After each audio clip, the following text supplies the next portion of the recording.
ओम श्री गणेशाय नमः। अथ श्री शिवगौरी स्तोत्रम्। श्रीनिपाशपुष्पशरपुण्ड्रचापकः करपङ्कजः कलितभक्तवाञ्छितां तरुणारुणारुणतनुं त्रिलोचनां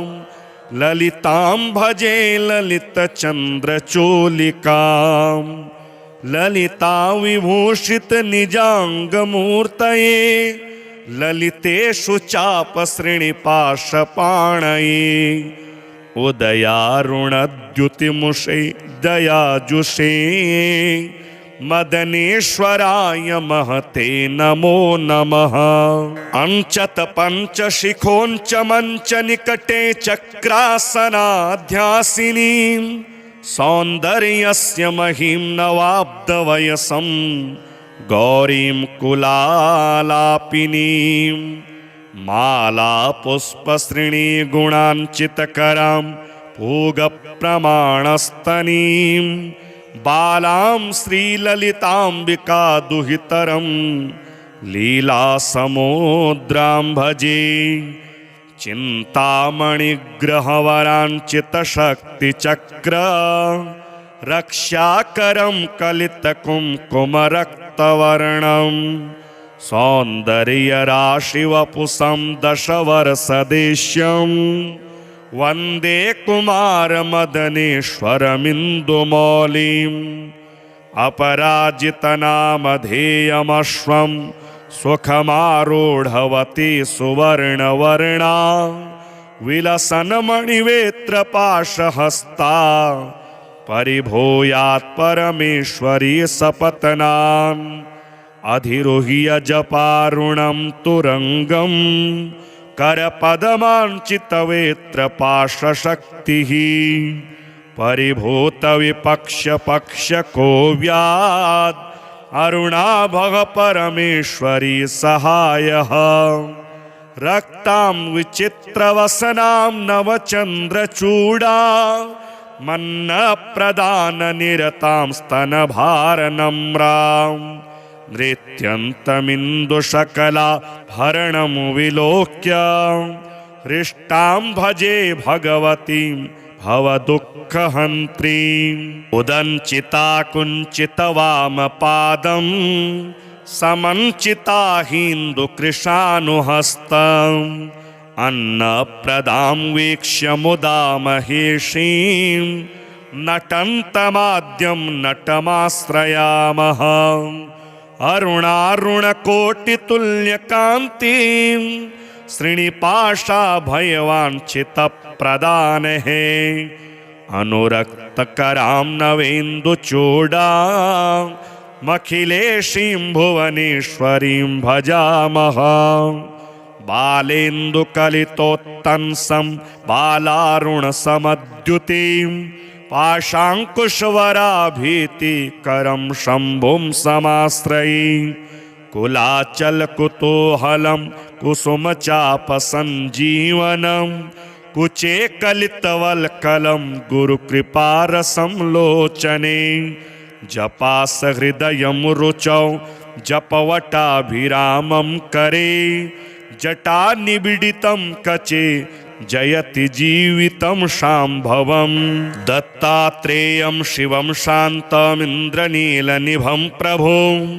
आत्ममायारतं देवमवधूतं दिगम्बरं भस्मोद्धूलितसर्वाङ्गं जटाजूटधरं विभुं चतुर्बाहुमुदाराङ्गं प्रफुल्लकमलेक्षणं ज्ञानयोगनिधिं विश्वगुरुं योगिजनप्रियं भक्तानुकम्पिनं सर्व साक्षिणं सिद्धसेवितम् एवं यः सततं ध्यायेत् देवदेवं सनातनं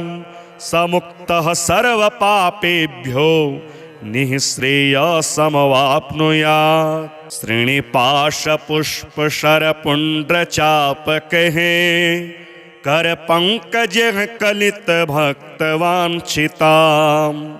तरुणारुणारुणतनुं त्रिलोचनां ललितां भजे ललितचन्द्रचूलिकां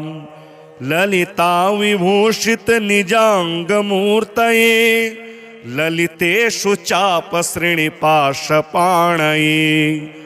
उदयारुणद्युतिमुषे दयाजुषे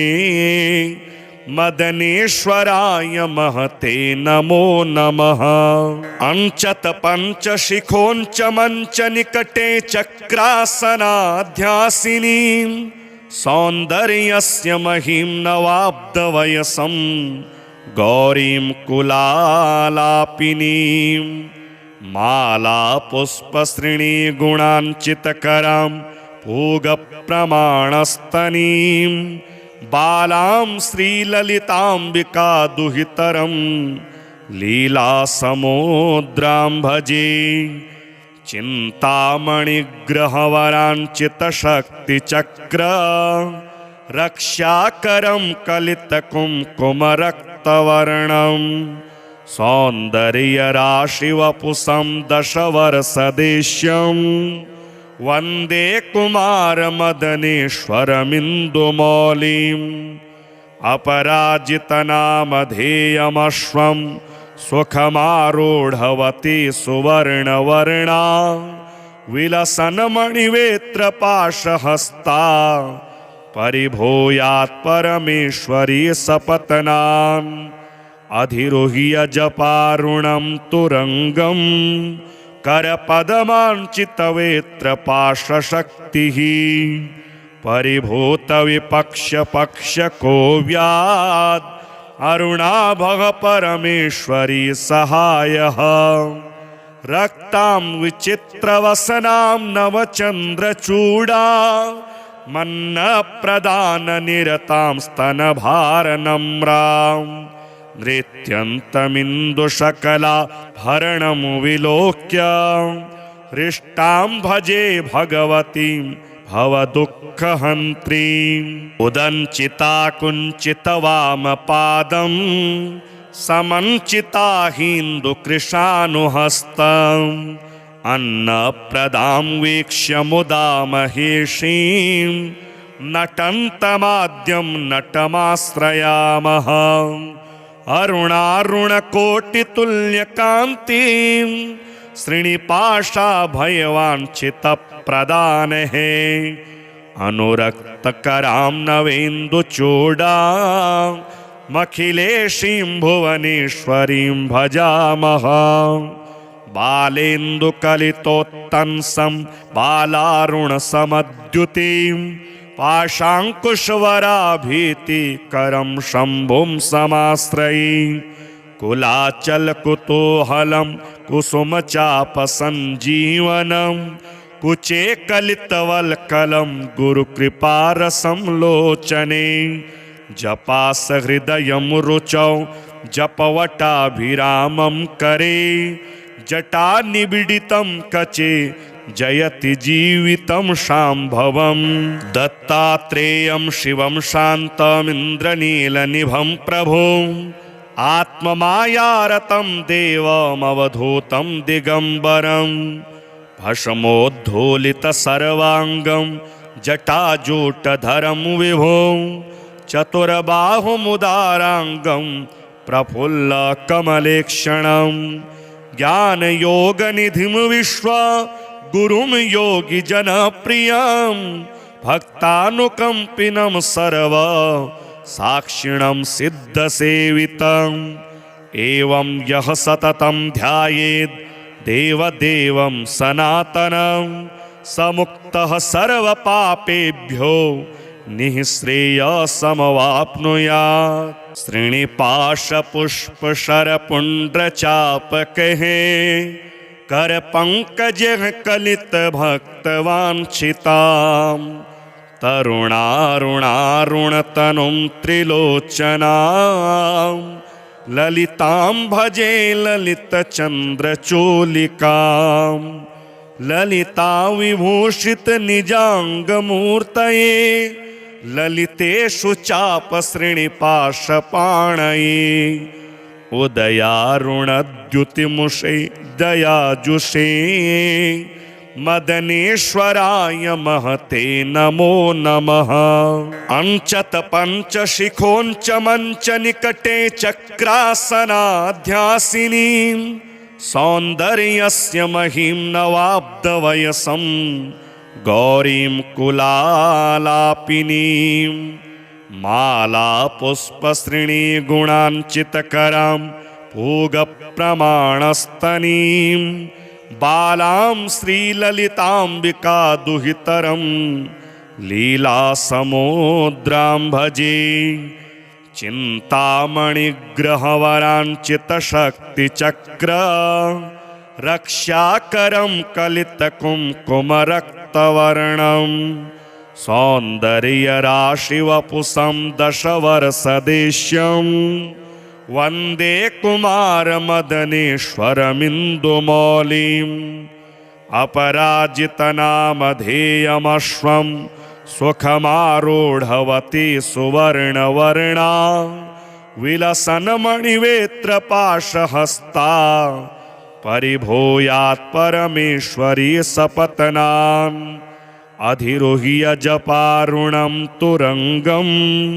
करपदमाञ्चितवेत्रपाशशक्तिः परिभूतविपक्षपक्षकोव्याद् अरुणाभः परमेश्वरी सहायः।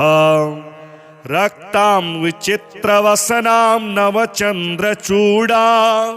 मन्नप्रदाननिरतां स्तनभारनम्रां नृत्यन्तमिन्दुशकलाभरणं विलोक्य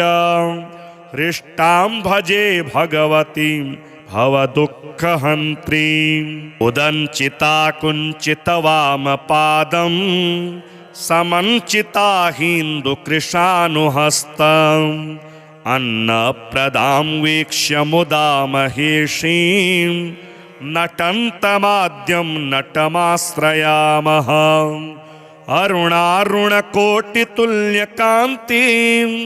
श्रीनिपाशाभयवाञ्छितप्रदानेः अनुरक्तकरां नवेन्दुचूडां मखिलेशीं भुवनेश्वरीं भजामः। बालेन्दुकलितोत्तंसं बालारुणसमद्युतिं पाशाङ्कुशवराभीतिकरं शम्भुं समाश्रये। कुलाचलकुतूहलं कुसुमचापसञ्जीवनं कुचे कलितवल्कलं गुरुकृपारसं लोचने। जपासहृदयं रुचौ जपवटाभिरामं करे जटानिबिडितं कचे जयति जीवितं शाम्भवम्। दत्तात्रेयं शिवं शान्तमिन्द्रनीलनिभं प्रभुम् आत्ममायारतं देवमवधूतं दिगम्बरं भस्मोद्धूलितसर्वाङ्गं जटाजूटधरं विभुं चतुर्बाहुमुदाराङ्गं प्रफुल्लकमलेक्षणं ज्ञानयोगनिधिं विश्वगुरुं योगिजनप्रियं भक्तानुकम्पिनं सर्व साक्षिणं सिद्धसेवितम्। एवं यः सततं ध्यायेत् देवदेवं सनातनं स मुक्तः सर्वपापेभ्यो निःश्रेयसमवाप्नुयात्। श्रीनिपाशपुष्पशरपुण्ड्रचापकैः करपङ्कजैः कलितभक्तवाञ्छिताम् तरुणारुणारुणतनुं त्रिलोचनां ललितां भजे ललितचन्द्रचूलिकां। ललिता विभूषितनिजाङ्गमूर्तये ललितेषु चापश्रेणिपाशपाणये उदयारुणद्युतिमुषे दयाजुषे मदनेश्वराय महते नमो नमः। अंचत पंचशिखोंच मंच निकटे चक्रासनाध्यासिनीं सौन्दर्यस्य महिं नवाब्दवयसं गौरीं कुलालापिनीं मालापुष्पश्रेणीगुणाञ्चितकरां पूगप्रमाणस्तनीं बालां श्रीललिताम्बिका दुहितरं लीलासमुद्रां भजे। चिन्तामणिग्रहवराञ्चितशक्तिचक्र रक्षाकरं कलितकुङ्कुमरक्तवर्णं सौन्दर्यराशिवपुषं दशवर्षदेश्यं वन्दे कुमारमदनेश्वरमिन्दुमौलिम् अपराजितनामधेयमश्वं सुखमारूढवती सुवर्णवर्णा विलसन्मणिवेत्रपाशहस्ता परिभूयात् परमेश्वरी सपत्नान् अधिरोह्य जपारुणं तुरंगं करपदमाञ्चितवेत्रपाशशक्तिः परिभूतविपक्षपक्षकोव्याद् अरुणाभः परमेश्वरी सहायः रक्तां विचित्रवसनां नवचन्द्रचूडा मन्नप्रदाननिरतां स्तनभारनम्रां नृत्यन्तमिन्दुशकलाभरणं विलोक्य हृष्टां भजे भगवतीं भवदुःखहन्त्रीं उदञ्चिता कुञ्चितवामपादं समञ्चिता हिन्दुकृशानुहस्तम् अन्नप्रदां वीक्ष्य मुदा महेशीं नटन्तमाद्यं नटमाश्रयामः अरुणारुणकोटितुल्यकान्तिं श्रीनिपाशाभयवाञ्छितप्रदानेः अनुरक्तकरां नवेन्दुचूडां मखिलेशीं भुवनेश्वरीं भजामः बालेन्दुकलितोत्तंसं बालारुणसमद्युतिं पाशाङ्कुशवराभीतिकरं शम्भुं समाश्रये कुलाचलकुतूहलं कुसुमचापसञ्जीवनं कुचे कलितवल्कलं गुरुकृपारसं लोचने जपासहृदयं रुचौ जपवटाभिरामं करे जटानिबिडितं कचे जयति जीवितं शाम्भवम् दत्तात्रेयं शिवं शान्तमिन्द्रनीलनिभं प्रभुं आत्ममायारतं देवमवधूतं दिगम्बरं भस्मोद्धूलितसर्वाङ्गं जटाजूटधरं विभुं चतुर्बाहुमुदाराङ्गं प्रफुल्लकमलेक्षणं ज्ञानयोगनिधिं विश्वगुरुं योगिजनप्रियं भक्तानुकम्पिनं सर्वसाक्षिणं सिद्धसेवितम् एवं यः सततं ध्यायेत् देवदेवं सनातनं समुक्तः सर्वपापेभ्यो निःश्रेयसमवाप्नुयात्। श्रीनिपाशपुष्पशरपुण्ड्रचापकैः करपङ्कजैः कलितभक्तवाञ्छितां तरुणारुणारुणतनुं त्रिलोचनां ललितां भजे ललितचन्द्रचूलिकां ललिता विभूषितनिजाङ्गमूर्तये ललितेषु चापश्रेणिपाशपाणये उदयारुणद्युतिमुषे दयाजुषे मदनेश्वराय महते नमो नमः। अंचत पंचशिखोंच मंच निकटे चक्रासनाध्यासिनीं सौन्दर्यस्य महिं नवाब्दवयसं गौरीं कुलालापिनीं मालापुष्पश्रेणीगुणाञ्चितकरां पूगप्रमाणस्तनीं बालां श्रीललिताम्बिका दुहितरं लीलासमुद्रां भजे। चिन्तामणिग्रहवराञ्चितशक्तिचक्र रक्षाकरं कलितकुङ्कुमरक्तवर्णं सौन्दर्यराशिवपुषं दशवर्षदेश्यं वन्दे कुमारमदनेश्वरमिन्दुमौलिम् अपराजितनामधेयमश्वं सुखमारूढवती सुवर्णवर्णा विलसन्मणिवेत्रपाशहस्ता परिभूयात् परमेश्वरी सपत्नान् अधिरुह्य जपारुणं तुरंगं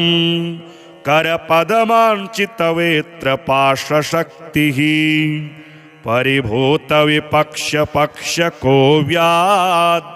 अरुणाभः परमेश्वरी सहायः रक्तां विचित्रवसनां नवचन्द्रचूडा मन्नप्रदाननिरतां स्तनभारनम्रां नृत्यन्तमिन्दुशकलाभरणं विलोक्य हृष्टां भजे भगवतीं भवदुःखहन्त्रीम् उदञ्चिता कुञ्चितवामपादं समञ्चिता हिन्दुकृशानुहस्तम् अन्नप्रदां वीक्ष्य मुदा महेशीं नटन्तमाद्यं नटमाश्रयामः अरुणारुणकोटितुल्यकान्तिं श्रीनिपाशाभयवाञ्छितप्रदानहे अनुरक्तकरां नवेन्दुचूडां मखिलेशीं भुवनेश्वरीं भजामः बालेन्दुकलितोत्तंसं बालारुणसमद्युतिं पाशाङ्कुशवराभीतिकरं शम्भुं समाश्रये कुलाचलकुतूहलं कुसुमचापसञ्जीवनं कुचे कलितवल्कलं गुरुकृपारसं लोचने जपासहृदयं रुचौ जपवटाभिरामं करे जटानिबिडितं कचे जयति जीवितं शाम्भवं दत्तात्रेयं शिवं शान्तमिन्द्रनीलनिभं प्रभुं आत्ममायारतं देवमवधूतं दिगम्बरं भस्मोद्धूलितसर्वाङ्गं जटाजूटधरं विभुं चतुर्बाहुमुदाराङ्गं प्रफुल्लकमलेक्षणं ज्ञानयोगनिधिं विश्वगुरुं योगिजनप्रियं भक्तानुकम्पिनं सर्वसाक्षिणं सिद्धसेवितम् एवं यः सततं ध्यायेत् देवदेवं सनातनं स मुक्तः सर्वपापेभ्यो निःश्रेयसमवाप्नुयात्। श्रीनिपाशपुष्पशरपुण्ड्रचापकः करपङ्कजः कलितभक्तवाञ्छितां तरुणारुणारुणतनुं त्रिलोचनां ललितां भजे ललितचन्द्रचूलिकां ललिता विभूषितनिजाङ्गमूर्तये ललितेषु चापश्रेणिपाशपाणये उदयारुणद्युतिमुषे दयाजुषे मदनेश्वराय महते नमो नमः। अंचत पंचशिखोंच मंच निकटे चक्रासनाध्यासिनीं सौन्दर्यस्य महिं नवाब्दवयसं गौरीं कुलालापिनीं मालापुष्पश्रेणीगुणाञ्चितकरां पूगप्रमाणस्तनीं बालां श्रीललिताम्बिका दुहितरं लीलासमुद्रां भजे चिन्तामणिग्रहवराञ्चितशक्तिचक्र रक्षाकरं कलितकुङ्कुमरक्तवर्णं सौन्दर्यराशिवपुषं दशवर्षदेश्यं वन्दे कुमारमदनेश्वरमिन्दुमौलिम् अपराजितनामधेयमश्वं सुखमारूढवती सुवर्णवर्णा विलसन्मणिवेत्रपाशहस्ता परिभूयात् परमेश्वरी सपत्नान्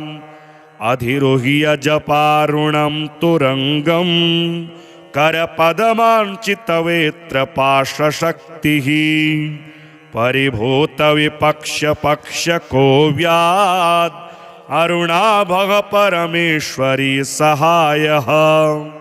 रक्तां विचित्रवसनां नवचन्द्रचूडा मन्नप्रदाननिरतां स्तनभारनम्रां नृत्यन्तमिन्दुशकलाभरणं विलोक्य हृष्टां भजे भगवतीं भवदुःखहन्त्रीम् उदञ्चिता कुञ्चितवामपादं समञ्चिता हिन्दुकृशानुहस्तम् अन्नप्रदां वीक्ष्य मुदा महेशीं नटन्तमाद्यं नटमाश्रयामः अरुणारुणकोटितुल्यकान्तिं श्रीनिपाशाभयवाञ्छितप्रदानहे अनुरक्तकरां नवेन्दुचूडाम् मखिलेशीं भुवनेश्वरीं भजामः बालेन्दुकलितोत्तंसं बालारुणसमद्युतिं पाशाङ्कुशवराभीतिकरं शम्भुं समाश्रये कुलाचलकुतूहलं कुसुमचापसञ्जीवनं कुचे कलितवल्कलं गुरुकृपारसं लोचने जपासहृदयं रुचौ जपवटाभिरामं करे जटानिबिडितं कचे जयति जीवितं शाम्भवं दत्तात्रेयं शिवं शान्तमिन्द्रनीलनिभं प्रभुं आत्ममायारतं देवमवधूतं दिगम्बरं भस्मोद्धूलितसर्वाङ्गं जटाजूटधरं विभुं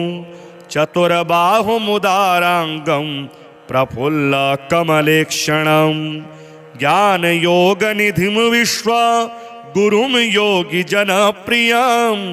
भक्तानुकम्पिनं सर्वसाक्षिणं सिद्धसेवितम् एवं यः सततं ध्यायेत् देवदेवं सनातनं स मुक्तः सर्वपापेभ्यो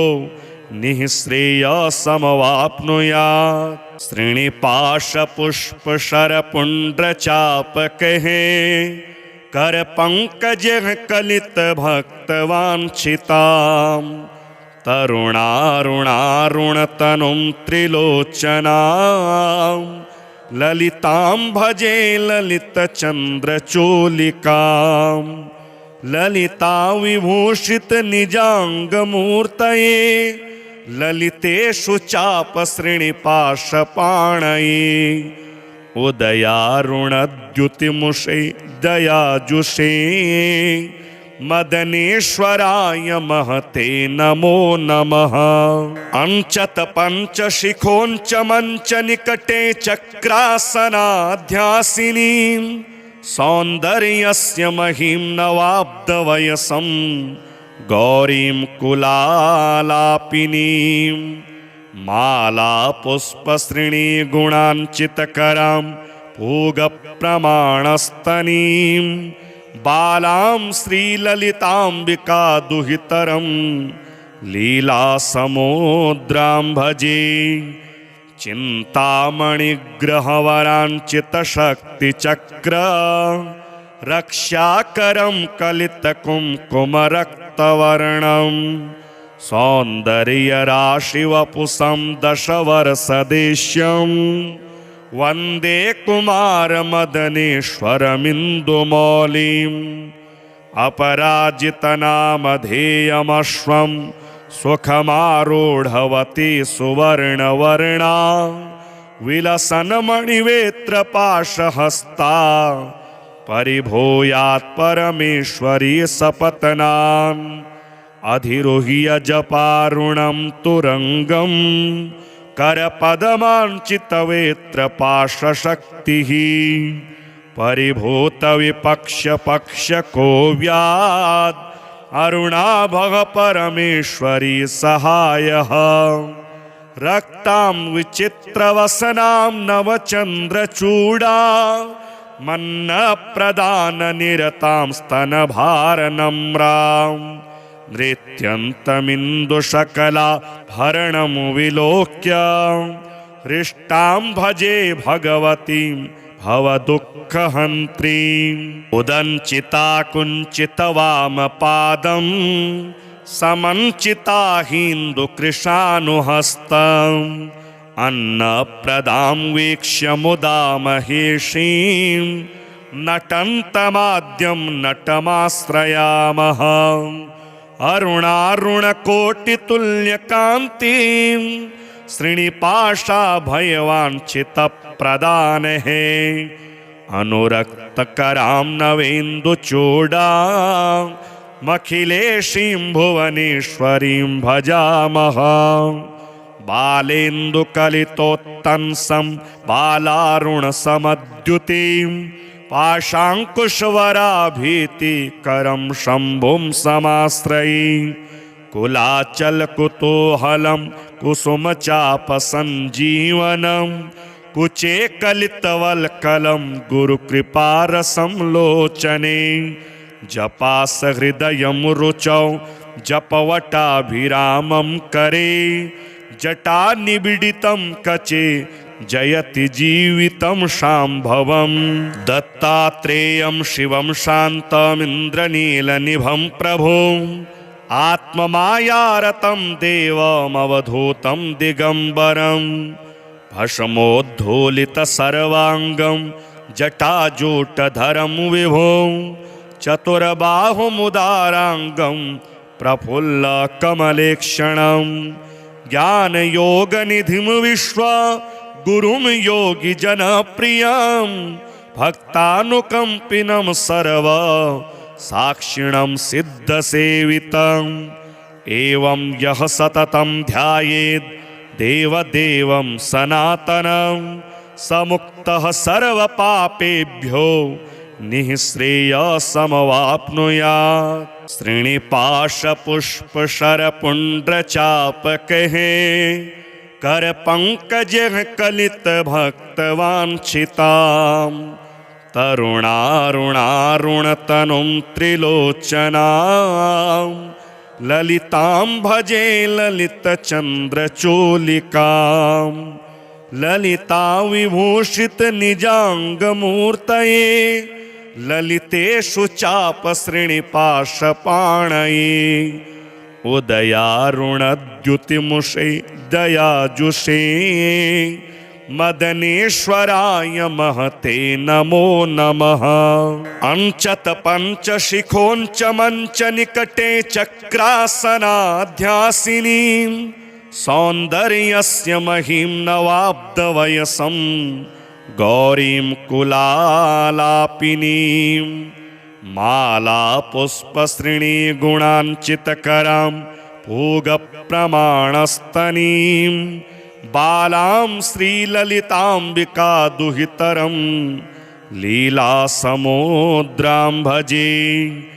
चिन्तामणिग्रहवराञ्चितशक्तिचक्र रक्षाकरं कलितकुङ्कुमरक्तवर्णं सौन्दर्यराशिवपुषं दशवर्षदेश्यं वन्दे कुमारमदनेश्वरमिन्दुमौलिम् अपराजितनामधेयमश्वं सुखमारूढवती सुवर्णवर्णा विलसन्मणिवेत्रपाशहस्ता परिभूयात् परमेश्वरी सपत्नान् अधिरुह्य जपारुणं तुरङ्गं करपदमाञ्चितवेत्रपाशशक्तिः परिभूतविपक्ष्यपक्ष्यको व्याद् अरुणाभः परमेश्वरी सहायः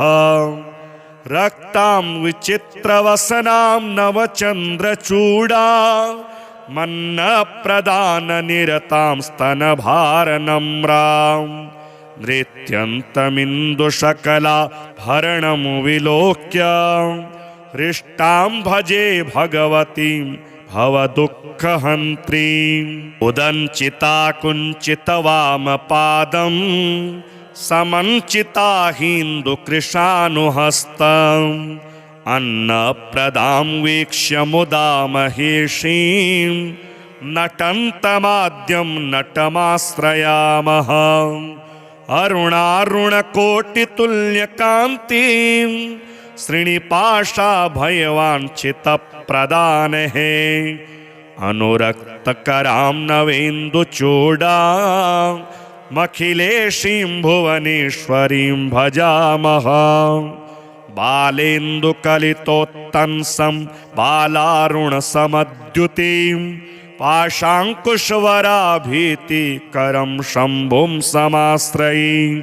कुलाचलकुतूहलं कुसुमचापसञ्जीवनं कुचे कलितवल्कलं गुरुकृपारसं लोचने जपासहृदयं रुचौ जपवटाभिरामं करे जटानिबिडितं कचे जयति जीवितं शाम्भवम् दत्तात्रेयं शिवं शान्तमिन्द्रनीलनिभं प्रभुम् आत्ममायारतं देवमवधूतं दिगम्बरं भस्मोद्धूलितसर्वाङ्गं जटाजूटधरं विभुं चतुर्बाहुमुदाराङ्गं प्रफुल्लकमलेक्षणं ज्ञानयोगनिधिं विश्वगुरुं योगिजनप्रियं भक्तानुकम्पिनं सर्वसाक्षिणं सिद्धसेवितम् एवं यः सततं ध्यायेत् देवदेवं सनातनं स मुक्तः सर्वपापेभ्यो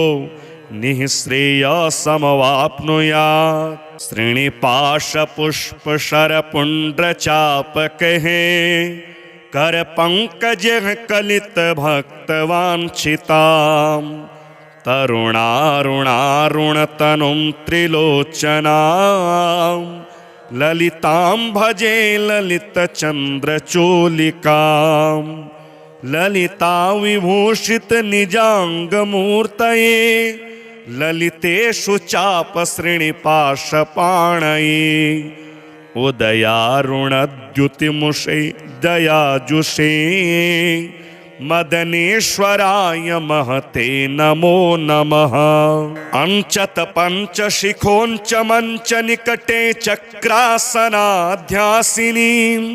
सौन्दर्यस्य महिं नवाब्दवयसं गौरीं कुलालापिनीं मालापुष्पश्रेणीगुणाञ्चितकरां पूगप्रमाणस्तनीं बालां श्रीललिताम्बिका दुहितरं लीलासमुद्रां भजे चिन्तामणिग्रहवराञ्चितशक्तिचक्र रक्षाकरं कलितकुङ्कुमरक्तवर्णं सौन्दर्यराशिवपुषं दशवर्षदेश्यं वन्दे कुमारमदनेश्वरमिन्दुमौलिम् अपराजितनामधेयमश्वं सुखमारूढवती सुवर्णवर्णा विलसन्मणिवेत्रपाशहस्ता परिभूयात् परमेश्वरी सपत्नान् अधिरोह्य जपारुणं तुरङ्गं करपदमाञ्चितवेत्रपाशशक्तिः परिभूतविपक्षपक्षकोव्यात् अरुणाभः परमेश्वरी सहायः रक्तां विचित्रवसनां नवचन्द्रचूडा मन्नप्रदाननिरतां स्तनभारनम्रां नृत्यन्तमिन्दुशकलाभरणं विलोक्य हृष्टां भजे भगवतीं भवदुःखहन्त्रीम् उदञ्चिता कुञ्चितवामपादं समञ्चिता हिन्दुकृशानुहस्तम् अन्नप्रदां वीक्ष्य मुदा महेशीं नटन्तमाद्यं नटमाश्रयामः अरुणारुणकोटितुल्यकान्तिं श्रीनिपाशाभयवाञ्छितप्रदानेः अनुरक्तकरां नवेन्दुचूडामखिलेशीं भुवनेश्वरीं भजामः बालेन्दुकलितोत्तंसं बालारुणसमद्युतिं पाशाङ्कुशवराभीतिकरं शम्भुं समाश्रये कुलाचलकुतूहलं कुसुमचापसञ्जीवनं कुचे कलितवल्कलं गुरुकृपारसं लोचने जपासहृदयं रुचौ जपवटाभिरामं करे जटानिबिडितं कचे जयति जीवितं शाम्भवम् दत्तात्रेयं शिवं शान्तमिन्द्रनीलनिभं प्रभुम् आत्ममायारतं देवमवधूतं दिगम्बरं भस्मोद्धूलितसर्वाङ्गं जटाजूटधरं विभुं चतुर्बाहुमुदाराङ्गं प्रफुल्लकमलेक्षणं ज्ञानयोगनिधिं विश्वगुरुं योगिजनप्रियं भक्तानुकम्पिनं सर्वसाक्षिणं सिद्धसेवितम् एवं यः सततं ध्यायेत् देवदेवं सनातनं समुक्तः सर्वपापेभ्यो निःश्रेयसमवाप्नुयात्। श्रीनिपाशपुष्पशरपुण्ड्रचापकैः करपङ्कजः कलितभक्तवाञ्छितां तरुणारुणारुणतनुं त्रिलोचनां ललितां भजे ललितचन्द्रचूलिकां ललिताविभूषितनिजाङ्गमूर्तये ललितेषु चापश्रेणिपाशपाणये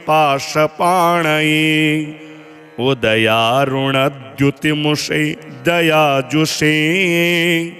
मदनेश्वराय महते नमो नमः। अंचत पंचशिखोंच मंच निकटे चक्रासनाध्यासिनीं सौन्दर्यस्य महिं नवाब्दवयसं गौरीं कुलालापिनीं मालापुष्पश्रेणीगुणाञ्चितकरां पूगप्रमाणस्तनीं बालां श्रीललिताम्बिका दुहितरं लीलासमुद्रां भजे चिन्तामणिग्रहवराञ्चितशक्तिचक्र रक्षाकरं कलितकुङ्कुमरक्तवर्णं सौन्दर्यराशिवपुषं दशवर्षदेश्यं वन्दे कुमारमदनेश्वरमिन्दुमौलिम् अपराजितनामधेयमश्वं सुखमारूढवती सुवर्णवर्णा विलसन्मणिवेत्रपाशहस्ता परिभूयात् परमेश्वरी सपत्नान् अधिरोह्य जपारुणं तुरङ्गं करपदमाञ्चितवेत्रपाशशक्तिः परिभूतविपक्षपक्षकोव्यात् अरुणाभः परमेश्वरी सहायः रक्तां विचित्रवसनां नवचन्द्रचूडा मन्नप्रदाननिरतां स्तनभारनम्रां नृत्यन्तमिन्दुशकलाभरणं विलोक्य हृष्टां भजे भगवतीं भवदुःखहन्त्रीम् उदञ्चिता कुञ्चितवामपादं समञ्चिता हिन्दुकृशानुहस्तम् अन्नप्रदां वीक्ष्य मुदा महेशीं नटन्तमाद्यं नटमाश्रयामः अरुणारुणकोटितुल्यकान्तिं श्रीनिपाशाभयवाञ्छितप्रदानहे अनुरक्तकरां नवेन्दुचूडामखिलेशीं भुवनेश्वरीं भजामः बालेन्दुकलितोत्तंसं बालारुणसमद्युतिं पाशाङ्कुशवराभीतिकरं शम्भुं समाश्रये कुलाचलकुतूहलं कुसुमचापसञ्जीवनं कुचे कलितवल्कलं गुरुकृपारसं लोचने जपासहृदयं रुचौ जपवटाभिरामं करे जटानिबिडितं कचे जयति जीवितं शाम्भवम् दत्तात्रेयं शिवं शान्तमिन्द्रनीलनिभं प्रभुम् आत्ममायारतं देवमवधूतं दिगम्बरं भस्मोद्धूलितसर्वाङ्गं जटाजूटधरं विभुं चतुर्बाहुमुदाराङ्गं प्रफुल्लकमलेक्षणं ज्ञानयोगनिधिं विश्वगुरुं योगिजनप्रियं भक्तानुकम्पिनं सर्व साक्षिणं सिद्धसेवितम् एवं यः सततं ध्यायेत् देवदेवं सनातनं स मुक्तः सर्वपापेभ्यो निःश्रेयसमवाप्नुयात् श्रीनिपाशपुष्पशरपुण्ड्रचापकैः करपङ्कजः कलितभक्तवाञ्छिताम् तरुणारुणारुणतनुं त्रिलोचनां ललितां भजे ललितचन्द्रचूलिकां ललिता विभूषितनिजाङ्गमूर्तये ललितेषु चापश्रेणिपाशपाणये उदयारुणद्युतिमुषे दयाजुषे मदनेश्वराय महते नमो नमः अंचत पंचशिखोंच मंच निकटे चक्रासनाध्यासिनीं सौन्दर्यस्य महिं नवाब्दवयसं गौरीं कुलालापिनीं मालापुष्पश्रेणीगुणाञ्चितकरां पूगप्रमाणस्तनीं बालां श्रीललिताम्बिका दुहितरं लीलासमुद्रां भजे चिन्तामणिग्रहवराञ्चितशक्तिचक्र रक्षाकरं कलितकुङ्कुमरक्तवर्णं सौन्दर्यराशिवपुषं दशवर्षदेश्यं वन्दे कुमारमदनेश्वरमिन्दुमौलिम् अपराजितनामधेयमश्वं सुखमारूढवती सुवर्णवर्णा विलसन्मणिवेत्रपाशहस्ता परिभूयात् परमेश्वरी सपत्नान् अधिरुह्य जपारुणं तुरङ्गं करपदमाञ्चितवेत्रपाशशक्तिः परिभूतविपक्षपक्षकोव्यात् अरुणाभः परमेश्वरी सहायः रक्तां विचित्रवसनां नवचन्द्रचूडा मन्नप्रदाननिरतां स्तनभारनम्रां नृत्यन्तमिन्दुशकलाभरणं विलोक्य हृष्टां भजे भगवतीं भवदुःखहन्त्रीम् उदञ्चिता कुञ्चितवामपादं समञ्चिता हिन्दुकृशानुहस्तम् अन्नप्रदां वीक्ष्य मुदा महेशीं नटन्तमाद्यं नटमाश्रयामः अरुणारुणकोटितुल्यकान्तिं श्रीनिपाशाभयवाञ्छितप्रदानहे अनुरक्तकरां नवेन्दुचूडामखिलेशीं भुवनेश्वरीं भजामः बालेन्दुकलितोत्तंसं बालारुणसमद्युतिं पाशाङ्कुशवराभीतिकरं शम्भुं समाश्रये कुलाचलकुतूहलं कुसुमचापसञ्जीवनं कुचे कलितवल्कलं गुरुकृपारसं लोचने जपासहृदयं रुचौ जपवटाभिरामं करे जटानिबिडितं कचे जयति जीवितं शाम्भवम् दत्तात्रेयं शिवं शान्तमिन्द्रनीलनिभं प्रभुम् आत्ममायारतं देवमवधूतं दिगम्बरं भस्मोद्धूलितसर्वाङ्गं जटाजूटधरं विभुं